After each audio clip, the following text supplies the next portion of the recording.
మా అన్న పేరు లేదు. మా అన్న బతికున్నాడా లేకుంటే చచ్చిపోయింటే వాళ్ళ శరీరాలన్నా ఎముకలన్నా ఇయ్యండి.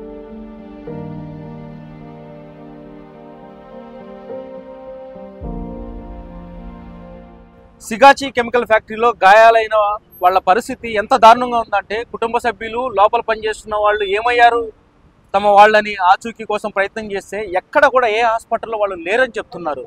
దీంతో తిరిగి ఎక్కడున్నారు మా వాళ్ళు, ప్రాణాలతో ఉన్నారా లేదా అని ఒక సందిగ్ధత ఆందోళన వీళ్ళు కల్పిస్తుంది. ఎవరండి మీ తాలూకు ఎవరున్నారేంటి? మా అన్న సొంత అన్న ఉడకడుపు రక్తం పుట్టిన వాళ్ళం మేము.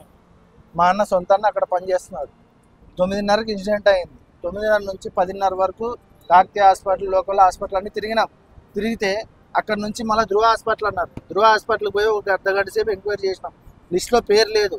అక్కడ నుంచి మళ్ళీ ఎక్కడికి పడాంచేరుకు అన్నాం. పడాంచేరు నుంచి ఇక్కడ బీరంగూడకు అన్నారు. బీరంగూడకు వచ్చినాం, లేదు. బీరంగూడ తర్వాత చందనగర్ అన్నారు. చందనగర్లోకి పోయి లిస్ట్ వస్తే లేదు. ఇప్పుడు ప్రణవ్ హాస్పిటల్ అన్నారు. ప్రణవ్ హాస్పిటల్ దగ్గరికి వస్తే లిస్ట్లో ఇప్పుడు మొత్తం లిస్టే మొత్తం తీసుకొని వచ్చాను. ఆ లిస్ట్లో చూస్తే మా అన్న పేరే లేదు. లిస్ట్ మా అన్న పేరు లేదు. మా అన్న బతికున్నాడా లేకుంటే చచ్చిపోయింటే వాళ్ళ శరీరాలన్నా ఎముకలన్నా ఇయ్యండి, లేకుంటే బతుకుంటే వాళ్ళన్నా ఇయ్యండి, మేము చూసుకుంటాం. ఇదేంది ఇది? మనిషి ఉన్నాడా లేకుంటే చచ్చిపోయాడా? మీరు ఎక్కడి నుంచి వచ్చారండి? నేను పడాంచెరువే. ఏం చేస్తుంటాడు మీ అన్న పేరేంటి? డి రామాంజనేయులు. సిగాచిలో ఎప్పటి నుంచి పనిచేస్తున్నారండి ఆయన? ఆయన 2 years నుంచి పనిచేస్తున్నాడు.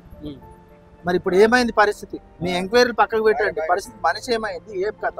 మా ఎంక్వైరీ మాది కాదండి. మీ ఎంక్వైరీలు ఏం తెలియదు, ఏం చెప్తున్నారు? ఎవరు స్పందిస్తారు? లేరు. 4 హాస్పిటల్ తిరిగా పేరు లేదు, ఏమి లేదు. అసలు ఉన్నాడా లేడా, ఏంది పరిస్థితి? ఎవరిని అడగాలి ఇప్పుడు? అక్కడ మీరు ఎవరిని అధికారులతో మాట్లాడలేదా? ఎవరిని ఎక్కడుందని అడగలేదు? ఆ హెచ్ఆర్ నెంబర్ ఉంది. హెచ్ఆర్ ఫోన్ చేస్తుంటే ఫోన్ లేపట్లేడు. మరి ఏంటి ఇది? ఇక్కడ ఏమన్నారు? హాస్పిటల్స్ ఏమంటున్నారు?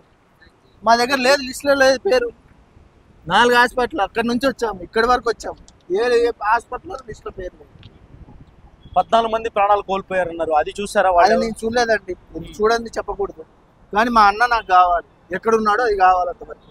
నేను అన్ని హాస్పిటల్ తిరిగి వచ్చాను. పోనీ ఎక్కడున్నాడో అడ్రస్ చెప్తే ఎక్కడికన్నా పోతాం.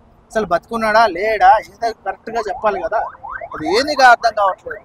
ఏ హాస్పిటల్కి వెళ్ళాలి? పోనీ ఆ చైర్మన్ ఎవరో హెచ్ఆర్ వాళ్ళని అడగాలి కదా. అది ఏంది అర్థం కావట్లేదు. ఇప్పటివరకు ఏ సమాచారం కూడా ఇవ్వని పరిస్థితి. ఇవ్వని పరిస్థితి. మీరే హాస్పిటల్ గొడవ పడి వచ్చాను నేను. గొడవ పడితే కానీ ఇప్పుడు నాకు ఆయన ఎవరో లిస్ట్ చూపిస్తే, మా దగ్గర లిస్ట్ లేదు సార్, మీ ఇష్టం, మీరు ఏమైనా చేసుకుని లిస్ట్ చూపిస్తే ఆ ఫోటో తీసుకొని వచ్చాను. మా అన్న ఎక్కడికి వెళ్ళాడు? పొద్దున్న 10కి వెళ్ళి 6 గంటలకు డ్యూటీకి వెళ్ళాడు. ఇప్పుడు దాకా లేడు. 9:30కి ఇన్సిడెంట్ అయితే నేను ఎక్కడి నుంచో వచ్చాను. ఏంది పరిస్థితి? 6 గంటల షిఫ్ట్ అండి. ఫస్ట్ షిఫ్ట్ వెళ్ళాడు. ఏం చేస్తుంటారు ఆయన లోపల? లోపల ఏదో టెక్నీషియన్ ఏదో సంథింగ్ చేస్తుంటారు. మీకు ఎలా తెలిసిన ప్రమాదం ఎలా వచ్చారు మీరు? మా బావగారు ఫోన్ చేశారు. మీరు మేనేజ్మెంట్ తో మాట్లాడారు? వాళ్ళతో ఎవరితోటి మాట్లాడలేదు సార్. ఫస్ట్ మా అన్న కావాలి సార్ నాకు. వాళ్ళతో మాట్లాడాల్సిన అవసరం ఏముంది? ఉన్న సమాచారం కూడా ఎవరున్నారని తెలియదు, ఎక్కడ ఎవరు చికిత్స తీసుకుంటున్నారో తెలియదు. ఇలా ఒక సందిగ్ధ వాతావరణం కనిపిస్తుంది. ఇంకా ఇప్పటికీ కూడా ఒక క్లారిటీ రాని పరిస్థితి.